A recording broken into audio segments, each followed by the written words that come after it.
নমস্কার এভরিওয়ান, সবাইকে ওয়েলকাম করছি নতুন একটি রেসিপি দেখার জন্য। আশা করি যে যেখান থেকে ভিডিওটি দেখছেন সবাই সুস্থ আছেন এবং ভালো আছেন। আজকে নিয়ে আসলাম বেঁচে যাওয়া রুটি দিয়ে দুর্দান্ত স্বাদের একটা নতুন ধরনের নাস্তা রেসিপি। খেতে এতটা ভালো হয় আপনারা না খেলে হয়তো বা বুঝতে পারবেন না। তার জন্য এই রেসিপিটি ট্রাই করে দেখতে পারেন। আর কোনো রকম ঝামেলা করতে হবে না, সহজ উপায়ে তৈরি করা যাবে। হাতে 10 মিনিট সময় থাকলে চটপট এই নাস্তাটা আপনারা তৈরি করে নিতে পারেন। এখন যেটা করতে হবে, এখানে কয়েকটা আমি রুটি নিলাম, আর এগুলো সকালের বেঁচে যাওয়া রুটি ছিল। এই রুটিগুলো দিয়ে আপনাদের নাস্তাগুলো তৈরি করে দেখিয়ে দেব। আর রুটি যদি না থাকে সেক্ষেত্রে আপনারা সামান্য আটা দিয়ে ঝটপট এই নাস্তাটা তৈরি করে নিতে পারেন। যেমন এই প্রসেসটাও আপনাদের আমি দেখিয়ে দিচ্ছি।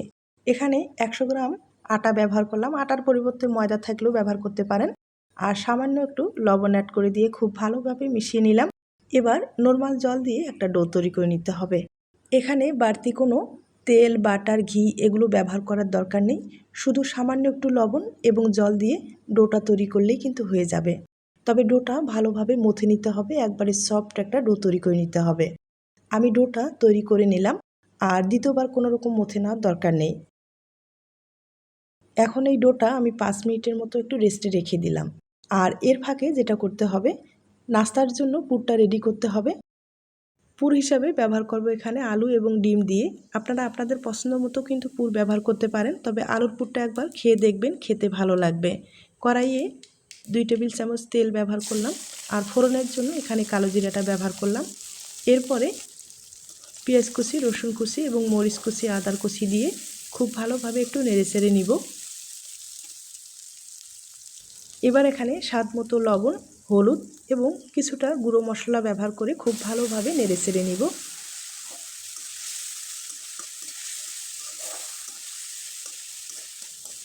মশলাটাকে হালকাভাবে একটু এভাবে নেড়ে চেড়ে নিলাম। এ পর্যায়ে কেটে রাখা আলুটা আমি এখানে দিয়ে দিব। এখানে বড় সাইজের আলু 2টা আমি ছোট ছোট করে কেটে নিলাম, সেগুলো কিন্তু ব্যবহার করলাম। আর আপনারা কিন্তু যে কোনো সবজির পুরো ব্যবহার করতে পারেন, তবে আমার মনে হয় আলুর পুরটা খেতে বেস্ট হবে। খুব ভালোভাবে নেড়ে চেড়ে নিব। এখানে আমি জল দেব না, আলুতে সামান্য পরিমাণে একটু জল আছে। আর এখন ঢাকনা দিয়ে ওই জল দিয়ে কিন্তু আলুটাকে ভালোভাবে সিদ্ধ করে নেব, তাহলে খেতে ভালো লাগবে। কিছুক্ষণ ভালোভাবে সিদ্ধ করে নিলাম। এবার আলুটাকে খুব ভালোভাবে কিন্তু নেড়ে চেড়ে দিব, আর একটু আধা ভাঙা করে নিলে খেতে কিন্তু ভালো লাগবে।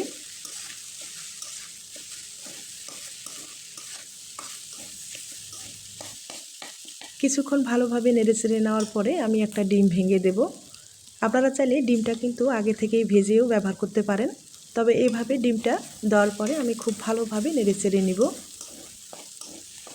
ভালোভাবে নেড়ে চেড়ে নেওয়ার পরে এবার একটা ম্যাগি মশলা ব্যবহার করব, তাহলে খেতে ভালো লাগবে। আপনারা আপনাদের পছন্দ মতো কিন্তু মশলাটা ব্যবহার করতে পারেন, আর যদি ধনেপাতা থাকে তাহলে কিন্তু ব্যবহার করতে পারেন, খেতে আরও ভালো লাগবে। আমি এখানে কিছুটা পরিমাণে মরিচ কুচি একটু দিয়ে দিব। আর একটু ঝাল ঝাল হলে নাস্তাটা কিন্তু খেতে খুব ভালো লাগবে। আলুর পুরটা আমি একবারে শুকনো শুকনোভাবে তৈরি করে নিলাম, আর হয়ে গেছে। এবার পুরোপুরি ঠান্ডা করে নিতে হবে। এখন আমি একটা প্লেটে ঢেলে নিব।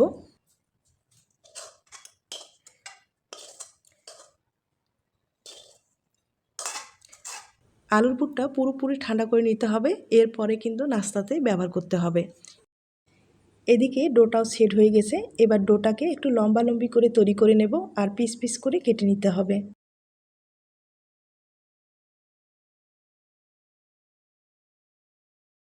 এখন এই লিচিগুলো আবারও হাতের সাহায্যে গোল করে তৈরি করে নিতে হবে। একবারেই ছোট ছোট করে তৈরি করে নিলাম।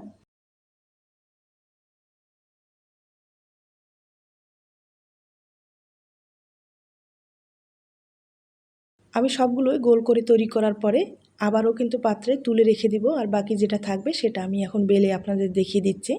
আর বেলার সুবিধার্থে অবশ্যই কিন্তু আটা অথবা ময়দা ব্যবহার করতে হবে। আর রুটিটাকে গোল করে তৈরি করে নিতে হবে, নাহলে শেপটা কিন্তু ভালো আসবে না। আর যতটুকু সম্ভব পাতলা করে বেলে নিতে হবে।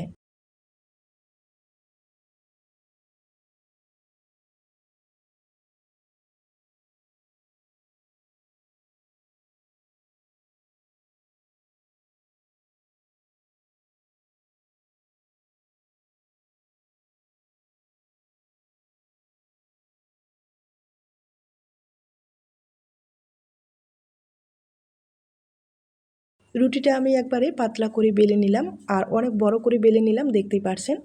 সেমভাবে আরেকটা বেলে দেখিয়ে দিচ্ছি। তবে আবারও বলবো, যতটুকু সম্ভব পাতলা করে বেলে নিতে হবে আর চেষ্টা করবেন গোল করে বেলে নেওয়ার।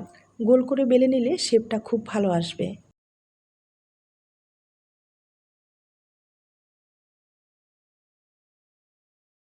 আমি 2টা রুটি আপনাদের বেলে দেখিয়ে দিলাম আর সেমভাবে সবগুলো বেলে নেব। আর বেলে নেওয়ার পরে এই রুটিগুলো কিন্তু হালকা করে সেঁকে নিতে হবে। সেঁকে নেওয়ার জন্য আপনাদের এবার চুলায় নিয়ে যাচ্ছি। আমি আগে থেকেই একটা ফ্রাই প্যান বসিয়েছি, হালকা আছে কিন্তু এই রুটিগুলো সেঁকে নিতে হবে। তবে বেশি সময় নিয়ে কিন্তু শেখানো যাবে না, মানে রুটির মতো ফুলানো যাবে না, যার শুধু কাঁচা ভাবটা চলে গেলেই হয়ে যাবে। আমি এভাবেই উল্টে পাল্টে রুটিটাকে তুলে নিব।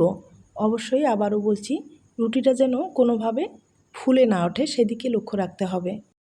আমি 1 মিনিটের মতো রুটিটাকে ভালোভাবে সেঁকে নিলাম আর দেখতেই পারছেন কিভাবে আমি সেঁকে নিলাম। আর এই শিটগুলো দিয়ে আপনারা কিন্তু যে কোনো নাস্তায় ব্যবহার করতে পারবেন এবং এই শিটগুলো শেখানোর পরে আপনারা কিন্তু পুরো মাস সংরক্ষণ করতে পারবেন, কোনো রকম সমস্যা হবে না। আর যখন নাস্তা খেতে ইচ্ছে করবে আপনাদের পছন্দ মতো ডিজাইনের এই শিটগুলো দিয়ে নাস্তা তৈরি করে নিতে পারেন। আমি আপনাদের 2টা তৈরি করে দেখিয়ে দিলাম আর সেমভাবে সবগুলো আমি শেখে নিব, এরপরে নাস্তা তৈরি করে দেখিয়ে দিচ্ছি। এখানে ছোট্ট একটা টিপস বলবো, এই শিটগুলো শেখে নেওয়ার পরে অবশ্যই কিন্তু একটা সুতি কাপড় দিয়ে ঢেকে রাখতে হবে। আমি একটা সুতি কাপড় দিয়ে গরম অবস্থায় শিটগুলো এভাবে ঢেকে রেখেছি। আর ঢেকে রাখলে হবে কি, নরম ভাব থাকবে। আপনারা যেভাবে খুশি সেভাবে কিন্তু ডিজাইন তৈরি করে আপনার মনের মতো করে নাস্তা তৈরি করে নিতে পারেন। আর আমি কিন্তু একইভাবে অনেকগুলো তৈরি করে নিলাম, আপনারা হয়তোবা দেখে বুঝতে পেরেছেন। এবার শিটগুলো আমি কেটে আপনাদের দেখিয়ে দিচ্ছি। আর দেখতে পাচ্ছেন শিটগুলো কতটা পাতলা হয়েছে, দেখতে কিন্তু ভীষণ ভালো হয়েছে। এবার শিটগুলো আমি কেটে আপনাদের দেখিয়ে দিচ্ছি।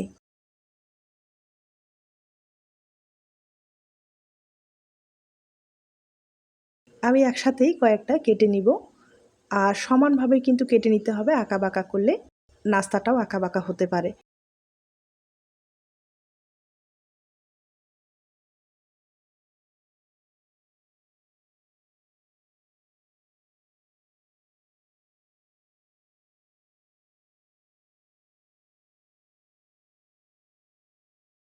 আমি কয়েকটা শিট আপনাদের কেটে দেখিয়ে দিলাম।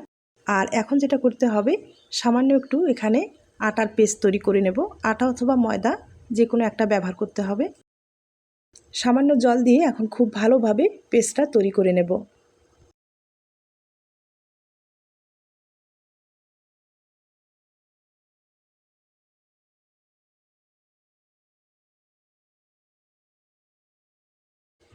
আটার পেস্টটা আমি খুব ভালোভাবে তৈরি করে নিলাম, এক সাইডে রেখে দিব।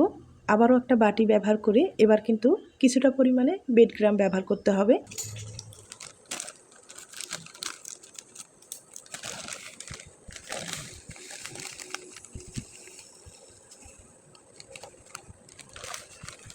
সবগুলো আমি রেডি করে নিলাম, এবার নাস্তাগুলো তৈরি করে নিতে হবে। একটা শিট ব্যবহার করে আপনাদের ডিজাইনটা তৈরি করে দেখিয়ে দিচ্ছি। আর অবশ্যই কিন্তু এবার আটার পেস্ট লাগবে, আটার পেস্ট ভালোভাবে লাগিয়ে ডিজাইনটা তৈরি করে নিতে হবে। আর কিভাবে আমি ডিজাইনটা তৈরি করে নিচ্ছি এটা কিন্তু একটু দেখেই বুঝে নিতে হবে। আর ভালোভাবে আটার পেস্টটা কিন্তু লাগাতে হবে, নাহলে ভাজার ক্ষেত্রে এগুলো খুলে আসার চান্স বেশি থাকবে। তাই আটার পেস্টটা ভালোভাবে লাগাতে হবে।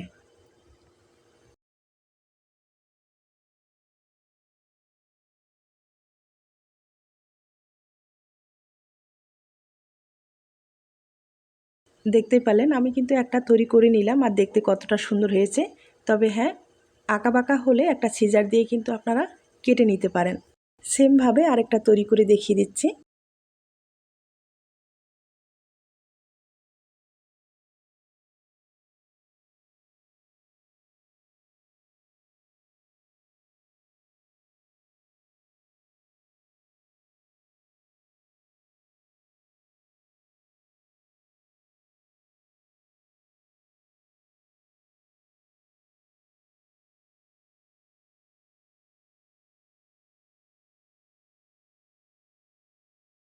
আর সবগুলো কিন্তু আমি সেমভাবে তৈরি করে নিলাম, দেখতেই পাচ্ছেন অনেকগুলো তৈরি করে নিলাম। এখন যেটা করতে হবে, যে রুটিগুলো আপনাদের প্রথমে দেখিয়ে দিলাম সেগুলো একটা তৈরি করে দেখিয়ে দিচ্ছি। আর এগুলো কিন্তু বেঁচে যাওয়া রুটি, আমি আগেই বললাম। এই রুটিগুলো দিয়ে খুব সহজেই আপনারা নাস্তাগুলো তৈরি করে নিতে পারেন। তবে রুটিগুলো একটু মোটা হওয়ার কারণে হয়তোবা নাস্তাগুলো তৈরি করতে একটু সময় লেগে যেতে পারে, মানে ভেজে নিতে একটু সময় লাগবে। তবে খেতে কিন্তু একটা কুড়মুড়ে ভাব থাকবে, ভালো লাগবে। বেঁচে যাওয়া রুটি দিয়ে খুব সহজেই আপনারা এই ধরনের নাস্তাগুলো তৈরি করে নিতে পারেন। আর ওই যে রুটির বদলে আপনাদের দেখিয়ে দিলাম সামান্য একটু আটা, এভাবে কিন্তু খুব সহজেই শীট তৈরি করে আপনারা কিন্তু নাস্তা তৈরি করে নিতে পারেন।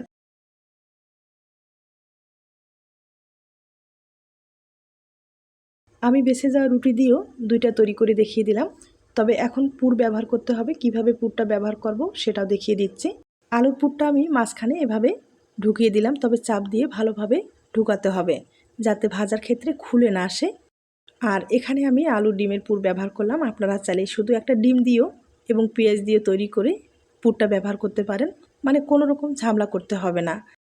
যখন নাস্তাগুলো খেতে ইচ্ছে করবে, বেঁচে যাওয়া রুটি দিয়ে খুব সহজেই আপনারা ডিমের পুর ব্যবহার করে বা আপনাদের পছন্দ মতো পুর ব্যবহার করে কিন্তু এই নাস্তাগুলো তৈরি করে নিতে পারেন। এবার আটার পেস্টটা আমি এভাবে লাগিয়ে নেব। আর আটার পেস্টটা কিন্তু একটু ঘন করে তৈরি করে নিতে হবে, আপনারা হয়তোবা দেখে বুঝতে পেরেছেন। এরপরে এভাবে বেডগ্রাম লাগিয়ে নিতে হবে। আর এভাবে লাগিয়ে নিলে না নাস্তাটা দেখতেও ভালো লাগবে আর খেতেও কুড়মুড়ে একটা ভাব আসবে, দুর্দান্ত লাগবে। দেখতেই পারছেন নাস্তাটা দেখতে কতটা সুন্দর হয়েছে। আর এভাবে নাস্তাগুলো তৈরি করার পরে যে কোনো বক্সে ভরিয়ে আপনারা ফ্রিজে রেখে কিন্তু পুরো মাস জুড়ে সংরক্ষণ করতে পারবেন। আর যখন খেতে ইচ্ছে করবে তখন শুধু বের করে আপনারা তেলে ভেজে খেতে পারেন। হঠাৎ কোনো অতিথি আপ্যায়নে ঝটপট এই নাস্তাটা কিন্তু তৈরি করে দিতে পারেন। আর সেমভাবে আরেকটা তৈরি করে দেখিয়ে দিচ্ছি।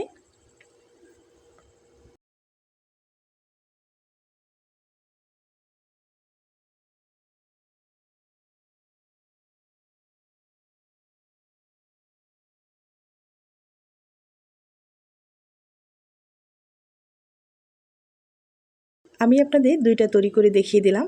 আর হয়তোবা দেখেই বুঝতে পেরেছেন নাস্তাগুলো দেখতেও যেমন লোভনীয় হবে, খেতেও কিন্তু দুর্দান্ত লাগবে।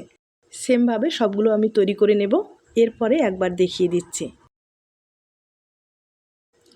একবারে কাছ থেকে আপনাদের দেখিয়ে দিচ্ছি, আর হয়তোবা দেখেই বুঝতে পেরেছেন কতটা সুন্দর হয়েছে। আর এই নাস্তাগুলো কয়েকটা আপনাদের ভেজে দেখিয়ে দেব, আর বাকি কয়েকটা আমি সংরক্ষণ করে রেখে দিব। এখন আপনাদের ভেজে দেখিয়ে দিচ্ছি। তবে ভাজার একটা নিয়ম আছে, যে পাশে আমি বেডগ্রাম ব্যবহার করলাম সে পাশে কিন্তু এভাবে তেলে নিচে দিয়ে দিব। আর এভাবে প্রায় 1 থেকে 1.5 মিনিটের মতো এভাবে রেখে দিব। এরপরে উল্টে পাল্টে একবারে মুচমুচে করে ভাজলে কোনো রকম সমস্যা হবে না। অনেক সময় দেখা যায় কি, বেডগ্রাম ব্যবহার করলে তেলটা কিন্তু পুরোপুরি নষ্ট হয়ে যায় এবং ঝরে পড়ে যায়। এগুলো কোনোটাই হবে না। দেখতে পাচ্ছেন একবারে কিন্তু নাস্তাটাও ফ্রেশ থাকবে, দেখতেও ভালো লাগবে। এভাবে আমি উল্টে পাল্টে একবারে মুচমুচে করে ভেজে নিব। আর অবশ্যই কিন্তু ভালোভাবে নাড়াচাড়া করে দিতে হবে যাতে চারিপাশে ভালোভাবে মুচমুচে হয় এবং খেতে ভালো লাগবে।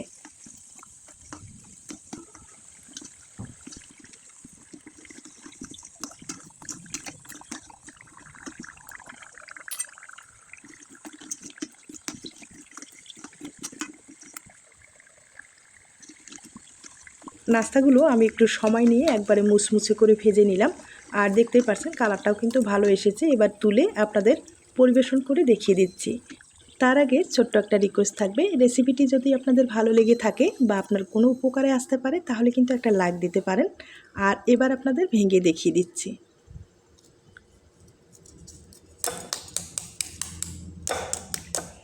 আর নাস্তাটা শব্দ শুনে হয়তো বা বুঝতেই পেরেছেন কতটা মুচমুচে হয়েছে। এই নাস্তাগুলো ভেজে নেওয়ার পরেও কিন্তু আপনারা কিছুদিন সংরক্ষণ করে খেতে পারবেন। আর কতটা মুচমুচে হয়েছে আপনারা হয়তো বা দেখেই বুঝতে পেরেছেন।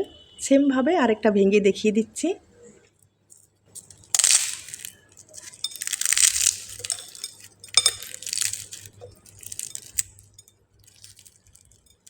এখানে আর কিছুই বলার থাকে না, তবে একটা কথাই বলবো, রেসিপিটি ভালো লাগলে অবশ্যই বাড়িতে ট্রাই করে দেখতে পারেন। আজ তাহলে এ পর্যন্ত, নতুন কোনো রেসিপির সাথে আবার দেখা হবে। সবাই ভালো থাকবেন, সুস্থ থাকবেন এবং নিরাপদে থাকবেন।